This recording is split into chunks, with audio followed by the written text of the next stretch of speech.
ఏపీలో ఆరోగ్యశ్రీకి అనారోగ్యం వచ్చిందట. కూటమి ప్రభుత్వం వచ్చాక ఆరోగ్యశ్రీని తొలగించి ప్రైవేటు బీమా కంపెనీలకు అప్పగించడం జరుగుతుందన్నారు వైఎస్ఆర్సీపీ రాష్ట్ర మహిళా ప్రధాన కార్యదర్శి కర్రా జయసరిత. ఆరోగ్యశ్రీని ఎందుకు ఇలా చేస్తున్నారని ప్రజలు ఆవేదన వ్యక్తం చేస్తున్నారని అన్నారు. ఆరోగ్యశ్రీని కొనసాగించాల్సిన బాధ్యత ముఖ్యమంత్రికి ఎందుకు తీసుకోవడం లేదని ప్రశ్నించారు.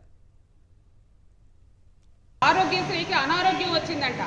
ఈ కూటమి ప్రభుత్వం వచ్చిన తర్వాత ఆరోగ్యశ్రీని తొలగించి ప్రైవేట్ బీమా కంపెనీలకు అప్పచెప్పడం జరుగుతూ ఉంది.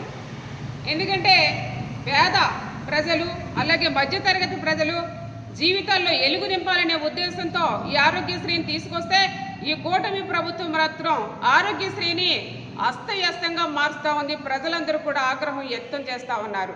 ఈరోజు పేద ప్రజలు హాస్పిటల్కి వెళ్తే అక్కడ ఆరోగ్యశ్రీ చూపించినప్పటికీ కూడా వైద్యం చేయలేమని చెప్పి వాళ్ళు చెప్పడం, వాళ్ళు మళ్ళీ బయటకు వచ్చి బయట హాస్పిటల్స్కి వెళ్తే అక్కడ వేలు అలాగే లక్షలు ఖర్చు పెట్టి వైద్యం చేయించుకోవడం, నగదు హాస్పిటల్కి వెళ్ళడం జరుగుతూ ఉంది. మరి ఈ ముఖ్యమంత్రి గారు ఈ ఆరోగ్యశ్రీని ఎందుకు ఈ విధంగా చేస్తూ ఉన్నారని చెప్పి ప్రజలందరూ కూడా ఆవేదన వ్యక్తం చేస్తూ ఉన్నారు.